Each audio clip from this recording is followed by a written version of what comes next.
حضرت علی بن ابی طالب رضی اللہ عنہ بیان کرتے ہیں کہ رسول اللہ صلی اللہ علیہ وسلم نے فرمایا، اللہ تعالیٰ نے رضاعت سے بھی وہ سارے رشتے حرام کر دیے ہیں جو نسب سے حرام ہیں، یعنی جن حقیقی رشتہ داروں سے نکاح نہیں ہو سکتا،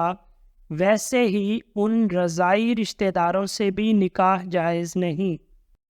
حضرت عائشہ رضی اللہ عنہا سے روایت ہے کہ نبی کریم صلی اللہ علیہ وسلم نے فرمایا، دودھ پلانے سے ویسی ہی حرمت قائم ہو جاتی ہے جیسا کہ ولادت یعنی بچہ پیدا کرنے سے۔ حضرت عائشہ رضی اللہ عنہا بیان کرتی ہیں کہ میرے رضائی چچا آئے، وہ مجھ سے اندر آنے کی اجازت مانگ رہے تھے، تو میں نے انہیں اجازت دینے سے انکار کیا، یہاں تک کہ میں رسول اللہ صلی اللہ علیہ وسلم سے اجازت لے لوں، تو رسول اللہ صلی اللہ علیہ وسلم نے فرمایا،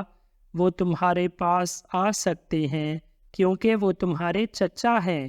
اس پر انہوں نے عرض کیا، مجھے عورت نے دودھ پلایا ہے، مرد نے نہیں، تو آپ صلی اللہ علیہ وسلم نے فرمایا، وہ تمہارے چچا ہیں، وہ تمہارے پاس آ سکتے ہیں۔ حضرت عائشہ رضی اللہ عنہا سے روایت ہے کہ نبی کریم صلی اللہ علیہ وسلم نے فرمایا، ایک بار یا دو بار چھاتی سے دودھ چوس لینے سے حرمت رضاعت نہیں ہوتی۔ حضرت عقبہ بن حارث رضی اللہ عنہ بیان کرتے ہیں، میں نے ایک عورت سے شادی کی تو ایک کالی عورت نے ہمارے پاس آ کر کہا، میں نے تم دونوں کو دودھ پلایا ہے۔ میں نے نبی کریم صلی اللہ علیہ وسلم کے پاس آ کر عرض کیا کہ میں نے فلاں کی بیٹی فلاں سے شادی کی ہے۔ اب ایک کالی عورت نے آ کر کہا کہ میں نے تم دونوں کو دودھ پلایا ہے، وہ جھوٹ کہہ رہی ہے۔ آپ صلی اللہ علیہ وسلم نے اپنا چہرہ مجھ سے پھیر لیا، تو میں آپ صلی اللہ علیہ وسلم کے چہرے کی طرف سے آیا۔ آپ صلی اللہ علیہ وسلم نے پھر اپنا چہرہ پھیر لیا۔ میں نے عرض کیا، وہ جھوٹی ہے۔ آپ صلی اللہ علیہ وسلم نے فرمایا، یہ کیسے ہو سکتا ہے جبکہ وہ کہہ چکی ہے کہ اس نے تم دونوں کو دودھ پلایا ہے، تم اپنی بیوی سے الگ ہو جاؤ۔ حضرت ام سلمہ رضی اللہ عنہا بیان کرتی ہیں کہ رسول اللہ صلی اللہ علیہ وسلم نے فرمایا، رضاعت سے حرمت اسی وقت ثابت ہوتی ہے جب وہ انتڑیوں کو پھاڑ دے، یعنی بچہ پیٹ بھر کر پیے، اور یہ دودھ چھڑانے سے پہلے ہو، یعنی بچے کے 2 سال کی عمر کو پہنچنے سے پہلے اگر دودھ پلایا گیا ہو۔ حضرت حجاج اسلمی رضی اللہ عنہ سے روایت ہے کہ انہوں نے نبی کریم صلی اللہ علیہ وسلم سے پوچھا کہ یا رسول اللہ صلی اللہ علیہ وسلم، مجھ سے حق رضاعت کس چیز سے ادا ہوگا؟ آپ صلی اللہ علیہ وسلم نے فرمایا، ایک جان، غلام یا لونڈی کے ذریعے سے۔ حضرت ابو طفیل رضی اللہ عنہ سے روایت ہے کہ میں نبی کریم صلی اللہ علیہ وسلم کے ساتھ بیٹھا ہوا تھا، اتنے میں ایک عورت آئی تو نبی کریم صلی اللہ علیہ وسلم نے اپنی چادر بچھا دی، یہاں تک کہ وہ اس پر بیٹھ گئی۔ جب وہ چلی گئی تو کہا گیا، یہی وہ عورت تھی جس نے نبی کریم صلی اللہ علیہ وسلم کو دودھ پلایا تھا۔ حضرت ابو ہریرہ رضی اللہ عنہ بیان کرتے ہیں کہ رسول اللہ صلی اللہ علیہ وسلم نے فرمایا، بچہ اسی کا ہوگا جس کے گھر پیدا ہوگا، یعنی شوہر کا، اور زانی کے لیے پتھر ہوں گے، یعنی زانی ناکام و نامراد ہی رہے گا۔ حضرت ابو ہریرہ رضی اللہ عنہ سے روایت ہے کہ نبی کریم صلی اللہ علیہ وسلم نے فرمایا، اگر میں کسی کو کسی کے لیے سجدہ کرنے کا حکم دیتا تو میں عورت کو حکم دیتا کہ وہ اپنے شوہر کو سجدہ کرے۔ حضرت سلمہ رضی اللہ عنہا بیان کرتی ہیں کہ رسول اللہ صلی اللہ علیہ وسلم نے فرمایا، جو عورت اس حال میں فوت ہو کہ اس کا شوہر اس سے راضی ہو تو وہ جنت میں داخل ہوگی۔ حضرت ابو ہریرہ رضی اللہ عنہ بیان کرتے ہیں کہ رسول اللہ صلی اللہ علیہ وسلم نے فرمایا، ایمان میں سب سے کامل مومن وہ ہے جو سب سے بہتر اخلاق والا ہو، اور تم میں سے بہترین وہ ہے جو اخلاق میں اپنی عورتوں کے حق میں بہترین ہو۔ سلیمان بن عمرو بن احفظ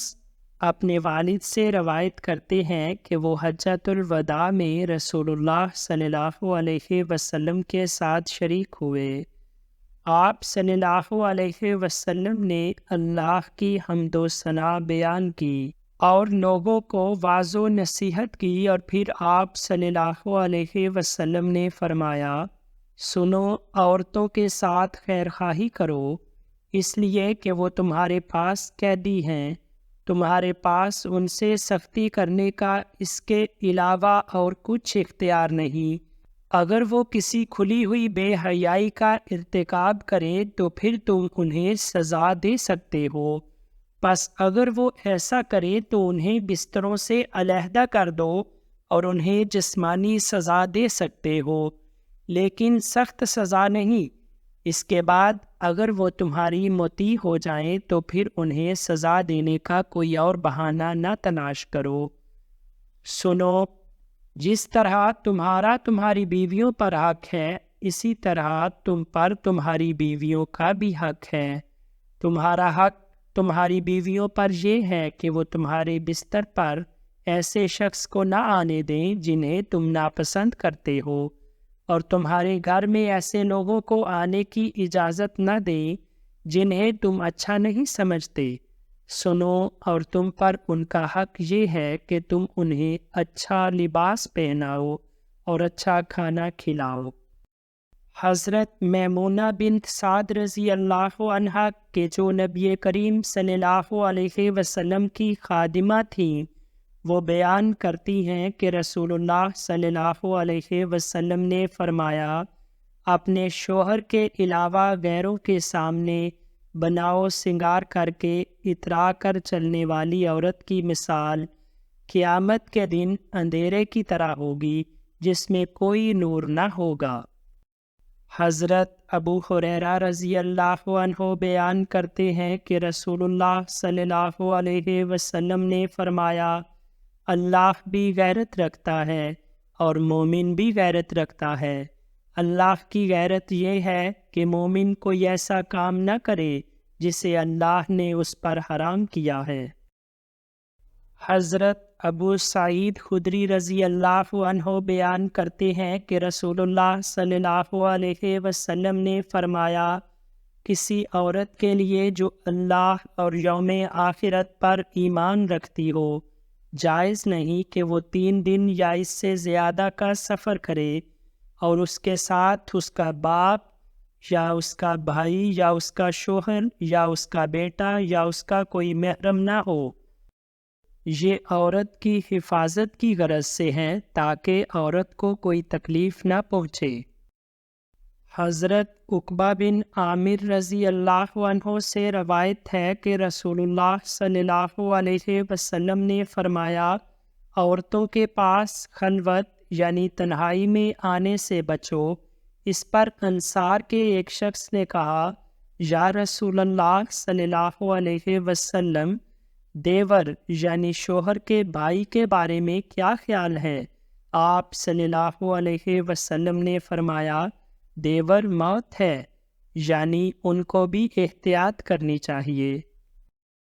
حضرت جابر رضی اللہ عنہ سے روایت ہے کہ نبی کریم صلی اللہ علیہ وسلم نے فرمایا، تم لوگ ایسی عورتوں کے گھروں میں داخل نہ ہو جن کے شوہر گھروں پر نہ ہوں، اس لیے کہ شیطان تم میں سے ہر ایک کے اندر ایسے ہی دوڑتا ہے جیسے خون جسم میں دوڑتا ہے۔ ہم نے عرض کیا، آپ کے بھی؟ آپ صلی اللہ علیہ وسلم نے فرمایا، ہاں میرے بھی،